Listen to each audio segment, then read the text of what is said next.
ನಮಸ್ಕಾರ, HTV ಕನ್ನಡ ನ್ಯೂಸ್ಗೆ ಸ್ವಾಗತ. ನಾನು ಅಶ್ವಿನಿ ನವೀನ್.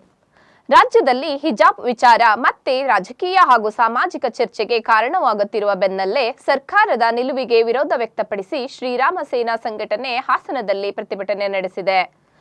ಶಿಕ್ಷಣ ಸಂಸ್ಥೆಗಳಲ್ಲಿ ಸಮಾನತೆ, ಶಿಸ್ತು ಹಾಗೂ ಏಕತೆಯನ್ನ ಕಾಪಾಡುವ ಉದ್ದೇಶದಿಂದ ಜಾರಿಗೆ ಇರುವ ಸಮವಸ್ತ್ರ ವ್ಯವಸ್ಥೆಯನ್ನ ದುರ್ಬಲಗೊಳಿಸುವ ಯಾವುದೇ ಕ್ರಮ ಕೈಗೊಳ್ಳಬಾರದು ಎಂದು ಸಂಘಟನೆ ಆಗ್ರಹಿಸಿದೆ. ಶ್ರೀರಾಮ ಸೇನೆ ರಾಜ್ಯ ದಕ್ಷಿಣ ಪ್ರಾಂತ ಸಹ ಕಾರ್ಯದರ್ಶಿ ಜಾನಕೆರೆ ಹೇಮಂತ್ ಮಾತನಾಡಿ, 2022ರಲ್ಲಿ ಕರ್ನಾಟಕ ಹೈಕೋರ್ಟ್ ನೀಡಿದ ತೀರ್ಪಿನ ಪ್ರಕಾರ ಹಿಜಾಬ್ ಸಮವಸ್ತ್ರದ ಅವಿಭಾಜ್ಯ ಅಂಗವಲ್ಲ ಎಂದು ಈಗಾಗಲೇ ಸ್ಪಷ್ಟಪಡಿಸಲಾಗಿದೆ ಎಂದರು. ಹಿಜಾಬ್ಗೆ ಅವಕಾಶ ನೀಡಲು ಮುಂದಾಗಿರುವುದು ನ್ಯಾಯಾಂಗದ ತೀರ್ಪಿಗೆ ವಿರುದ್ಧವಾಗಿದೆ ಎಂದು ಆರೋಪಿಸಿದ ಅವರು, ಶಾಲೆ ಹಾಗೂ ಕಾಲೇಜುಗಳ ಸಮವಸ್ತ್ರ ಮತ್ತು ಶಿಸ್ತು ಸಂಬಂಧಿತ ನಿರ್ಧಾರಗಳನ್ನು ಎಸ್ಡಿಎಂಸಿ ಮತ್ತು ಆಡಳಿತ ಮಂಡಳಿಗಳೇ ತೆಗೆದುಕೊಳ್ಳಬೇಕು ಎಂದು ಹೇಳಿದರು. ಇನ್ನು ಜನಿವಾರ, ಶಿವದಾರ ಹಾಗೂ ರುದ್ರಾಕ್ಷಿ ಮುಂತಾದ ಆಚರಣೆಗಳನ್ನ ಹಿಜಾಬ್ ವಿಚಾರಕ್ಕೆ ಹೋಲಿಕೆ ಮಾಡುವುದು ಸರಿಯಲ್ಲ ಎಂದು ಅಭಿಪ್ರಾಯಪಟ್ಟರು. ರಾಜ್ಯದ ಶಾಂತಿ, ಶಿಕ್ಷಣ ವ್ಯವಸ್ಥೆಯ ಶಿಸ್ತು ಹಾಗೂ ವಿದ್ಯಾರ್ಥಿಗಳ ಏಕತೆಯ ಹಿತದೃಷ್ಟಿಯಿಂದ ಸರ್ಕಾರ ಯಾವುದೇ ಸಡಿಲಿಕೆ ನೀಡಬಾರದು ಎಂದು ಒತ್ತಾಯಿಸಿ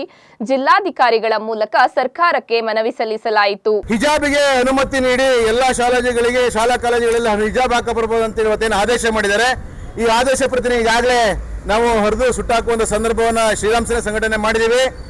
ಹಾಗೆ ಬಾಬಾ ಸಾಹೇಬ್ ಅಂಬೇಡ್ಕರ್ ಸಂವಿಧಾನ ಕೊಟ್ಟಂತ ಬಾಬಾ ಸಾಹೇಬ್ ಅಂಬೇಡ್ಕರ್ ಅವರಿಗೆ ಇವತ್ತು ಕಾಂಗ್ರೆಸ್ ಸರ್ಕಾರ ಅವಮಾನ ಮಾಡಿದೆ.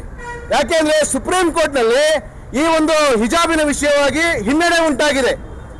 ಹಾಗಾಗಿ ಇವತ್ತು ಕಾಂಗ್ರೆಸ್ ರಾಜ್ಯ ಸರ್ಕಾರ ಏನಿದೆ ಅದು ಇವತ್ತು ಹಿಜಾಬಿಗೆ ಅನುಮತಿಯನ್ನು ನೀಡಿದೆ.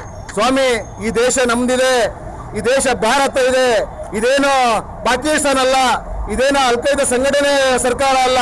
ದಯವಿಟ್ಟು ಹೇಳ್ತಾ ಇದ್ದೀನಿ, ಕೂಡಲೇ ಈ ಅನುಮತಿಯನ್ನು ರದ್ದುಗೊಳಿಸಬೇಕಾಗಿದೆ. ಇಲ್ಲ ಅಂತಂದ್ರೆ ಇಡೀ ರಾಜ್ಯ ಇರ್ತಕ್ಕಂಥ ಎಲ್ಲಾ ಶಾಲಾ ಕಾಲೇಜುಗಳಲ್ಲಿ ನಮ್ಮ ಯುವ ಹಿಂದೂ ಮಿತ್ರರೇನಿದ್ರೆ, ಯುವ ಕಾರ್ಯಕರ್ತರೇನಿದ್ರೆ ಅವರು ಕೂಡ ಶಾಲಾ ಕಾಲೇಜುಗಳಿಗೆ ನಮ್ಮ ಕೇಸರಿ ಶಲ್ಯವನ್ನ, ನಮ್ಮ ಧರ್ಮ ಸಂಕೇತ ಶಲ್ಯನ ಹಾಕೋಗ್ತೀವಿ.